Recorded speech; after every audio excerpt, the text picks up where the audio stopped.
We begin this morning with a Fox News alert. 2 Israeli diplomats killed in Washington, D.C. after a shooter opens fire outside the Capitol Jewish Museum. A suspect is in custody as we learn about the possible motive behind this horrific act. No.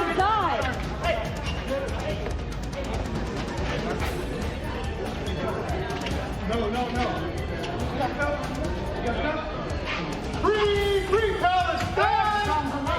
Free Palestine!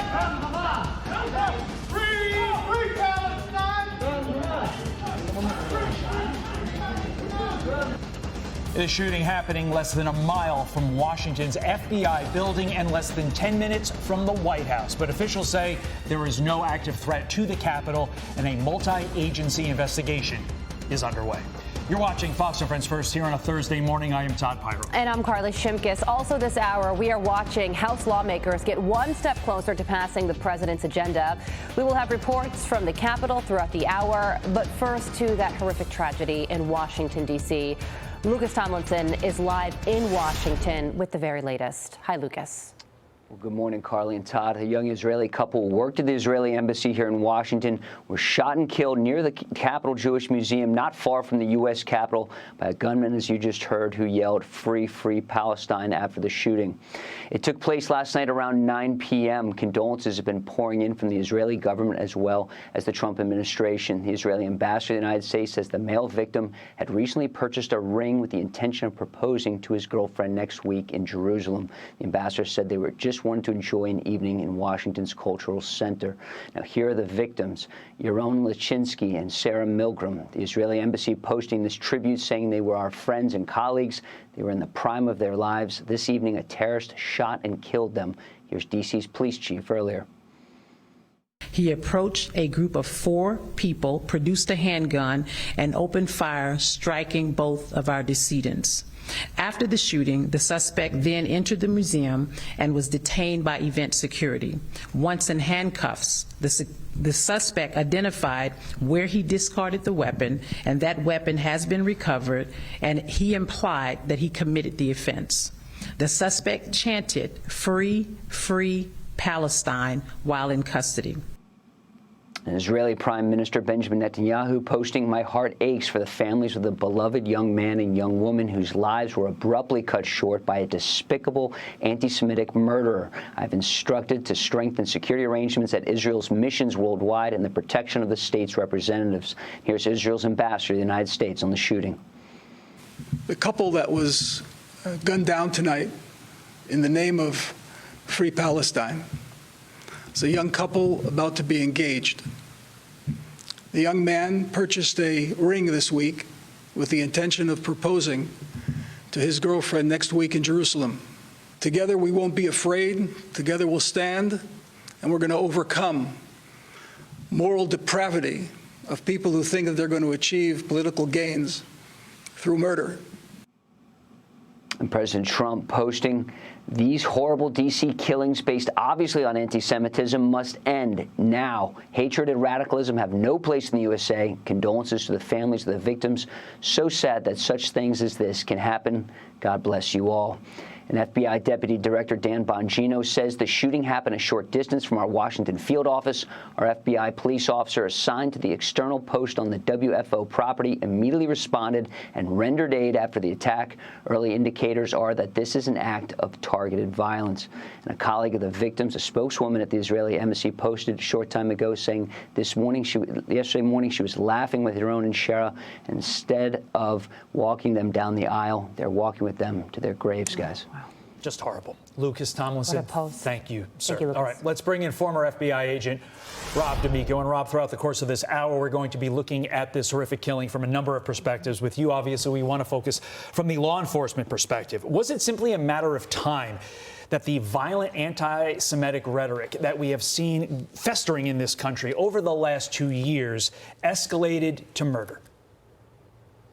Yeah, absolutely. I think with everything going back and some of the recent postings with the media on some of the things that were going on in Gaza, it's just accumulated to the point where someone felt they had to take something into their own hands, like happened last night.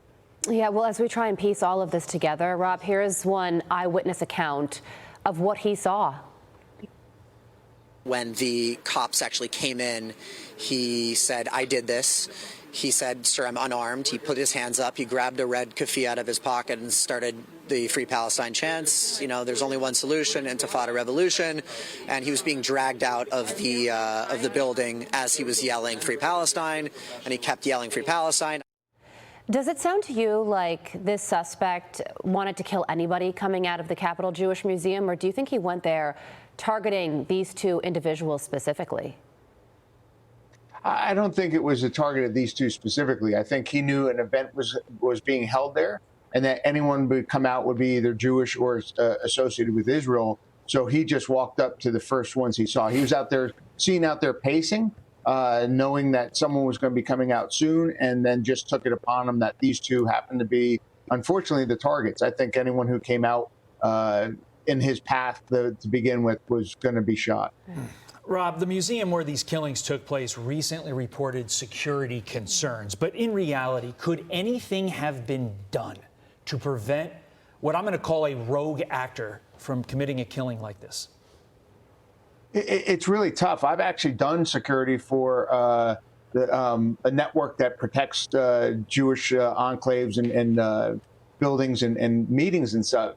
And you really have to pay attention. If someone had seen him out there pacing, maybe if someone had talked to him and said, "What are you doing here?" that would have spooked him. That would have given the security alert. But even when I do a close executive protection, having someone just walk up and then pull the gun out, and it's random, it's not targeted, you don't have intelligence, is so hard to prevent, especially if they don't care. I don't think he probably cared what happened to him. So if he's not worried about law enforcement, obviously he gave himself up. But I think to make a statement that he's willing to just do this out in the open is so tough to protect against. But you still have to try. You still have to have the security being proactive. If someone's out there pacing, there's something up that you need to go talk to them about. There was a press conference that took place a little before midnight. Here's Attorney General Pam Bondi.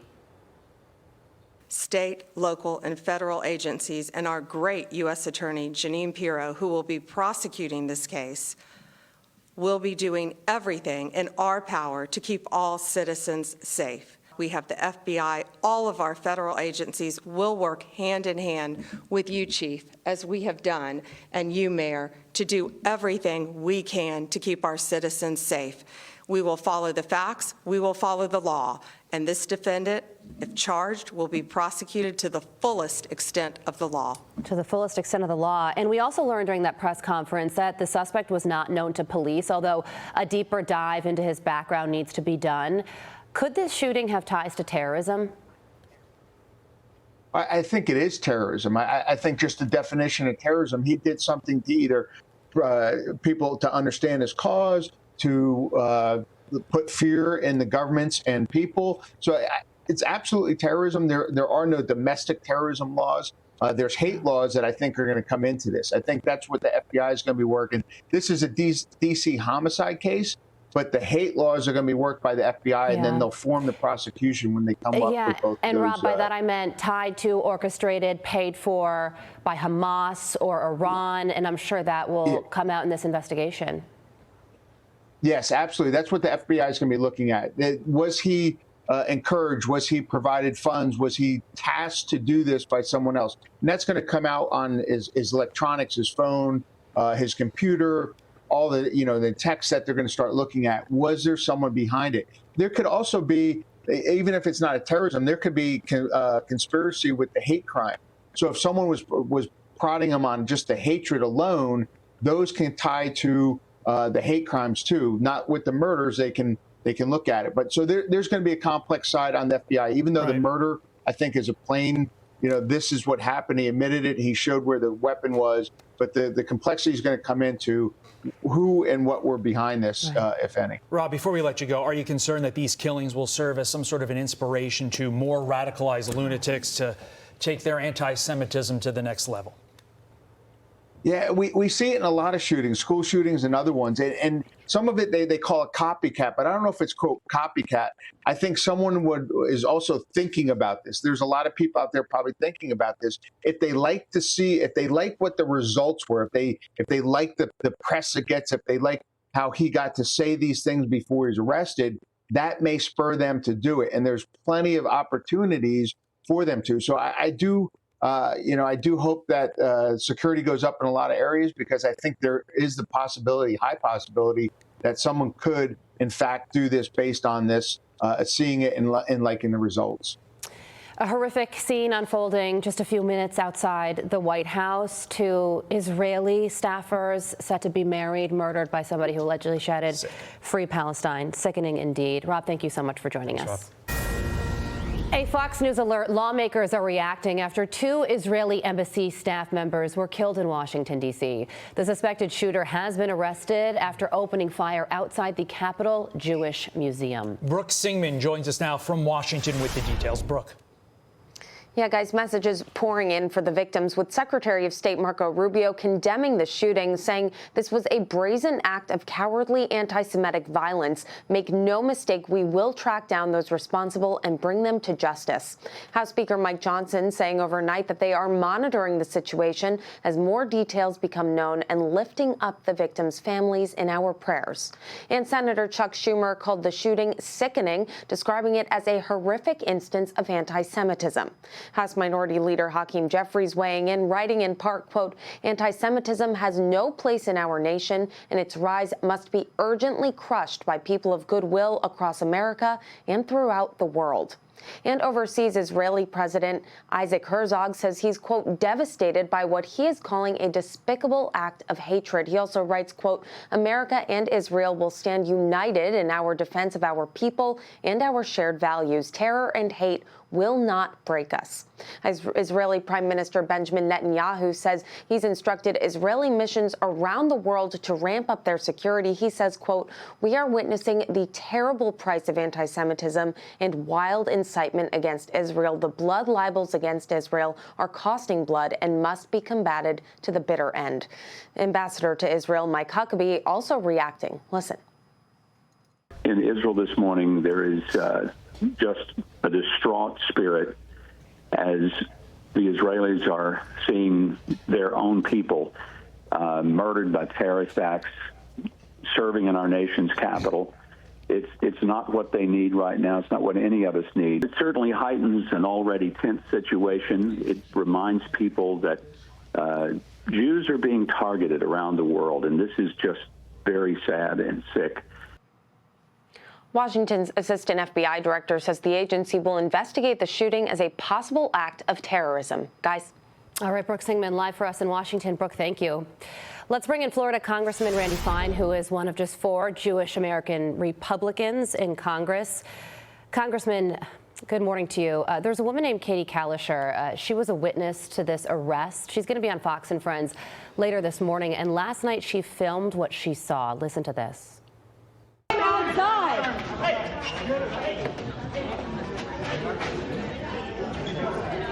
No. Free Palestine! Free Palestine! Free Palestine!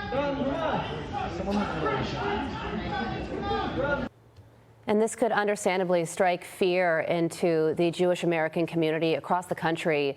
So what is your reaction to this morning? Well, this is what globalizing the Intifada looks like. Palestinianism is built on violence, whether it's October 7th, the holding of hostages, the kind of attacks we've seen all over the world. I think what people need to understand is in this instance, it appears the killer just was looking for Jews. It happened that he shot 2 Israeli staffers, and my heart does bleed for them. But if there were American Jews out there, it could have just as easily been them. This is a culture built on violence, and we need to start to treat it that way. To that point, and to Carly's question, as a prominent Jewish American yourself in D.C., do you worry for your own safety now that it appears that we have gone from beyond horrible, albeit horrible, campus protests to now 2 murders? Well, the campus protests themselves were violent. Look, the left tried to say that they weren't, but they were violent. Yes, no one was killed, but I don't know that it was for lack of trying. And of course, I'm worried. My family is worried. I mean, we live in a world where the left and the Palestinian cause literally calls for violence against Jews every day. I don't know why we're surprised when they actually do it. We need to start to call evil for what it is and not make excuses for it. And the fact of the matter is the Palestinian cause is an evil one. Yeah, and Congressman, there is a ceasefire deal on the table right now that the White House is hoping both Israel and Hamas will sign on to. Does this shooting change anything when it comes to the course of the war or the negotiations to end it? Well, I think it speaks to the importance of the only end of the conflict is complete and total surrender by those who support Muslim terror. In World War II, we did not negotiate a surrender with the Nazis. We did not negotiate a surrender with the Japanese. We nuked the Japanese twice in order to get unconditional surrender. That needs to be the same here. There is something deeply, deeply wrong with this culture, and it needs to be defeated. We heard in Brooks' reporting statements from both Chuck Schumer and Hakeem Jeffries, but do more Democrats in Congress, especially those anti-Israel Democrats that we have heard from throughout the course of the last 2 years, do they need to come out and forcefully condemn these killings? Well, I think it's more than words. I think it's action. I mean, look, we have people in Congress who support the words that these people say. That free Palestine gibberish, they say it themselves. This guy was taking orders, frankly, from many of these leaders who say, let's globalize the Intifada by any means necessary, and they should be held accountable as well. I call these people terrorists because when you call for terror, as they have, you are a terrorist, and we need to deal with it, and we need to stop pussyfooting around. We need to call evil by its name, and Palestinianism is evil. Well, there's another major news item unfolding in Washington right now, and it's the latest on the big, beautiful bill, which could be brought to a floor vote any moment now. When do you think the floor vote will take place, and are you confident that it will pass? Well, if my dad's watching, he's going to call me afterwards and say he's mad because I'm wearing the same suit I wore yesterday, because we have been here all night. And so debate is going on right now on the big, beautiful bill. And I think sometime in the next hour or two, I hope that we will pass it and send it to the Senate. It's important that we stand behind President Trump and get this transformative legislation passed. Were there any last-minute compromises, like literally, I mean, in the last 2 hours or so, that you can tell the viewers of Fox and Friends First about? I can't, because I was actually taking a nap for the last couple of hours. I love the honesty. I got up just to come here. So if there was some compromise, I will find out when I walk into the chamber. But I think the important thing is for us to recognize President Trump has a mandate. He is the leader of the Republican Party. This is his defining legislative achievement, and we need to set him up. Republicans need to show that we can govern, and this bill is transformative in what it will do for safety. I mean, look, who knows where this guy came from? But Democrats have let illegal immigrants into this country willy-nilly. This bill will help shut that down by increasing border security and cutting off benefits for millions of illegals. Also, Congressman, we want to ask you about this because there have been more revelations about President Biden's health, if you can believe it, that have just come to light. There's, of course, this new book by Alex Thompson and Jake Tapper, and it claims that his campaign actually staged a town hall to show that he could speak sharply. But that footage was unusable, so they never aired it. Listen to this. This fake town hall was in order to film it so they could make it into campaign commercials. They filmed it in Delaware with supporters. But Joe Biden, at this point, this is the spring of 2024, Joe Biden's town hall, which was closed to press, was so bad that campaign officials determined that it was not usable for a campaign commercial. And now Wisconsin Senator Ron Johnson, he's launching an investigation into the former president, telling Axios, quote, he plans to request information from a couple dozen people who have or should have direct contact with President Biden. What do you think about all of this? I think this is the biggest political scandal in American history. It appeared for somewhere between 1 and 2 years we had no president. and we literally had staff running the country. And they knowingly did this. And I think a lot of people need to go to jail. I mean, what happened is truly unbelievable. But it makes me angry because many networks, including yours, were pointing out that something didn't seem right with Joe Biden, and we got called crazy and conspiracy theorists. I'm glad to see the liberals now get the same message that many of us saw in real time. But the fact of the matter is everything needs to be investigated. This is by far the greatest political scandal in American history. And the ball is in Congress's court. We saw what Senator Ron Johnson just said there. Congressman, we'll see what your chamber does as well. Congressman Randy Fine, thank you for your time this morning. You have a long day ahead of you. Glad you got in that nap because we need people alert when they're voting on this big, hopefully you find time to change your suit. Bill. Yes. Thank you, sir. Thank you. Thank you. All right. I'm Steve Doocy. I'm Brian Kilmeade. And I'm Ainsley Earhart. And click here to subscribe to the Fox News YouTube page to catch our hottest interviews and most compelling analysis.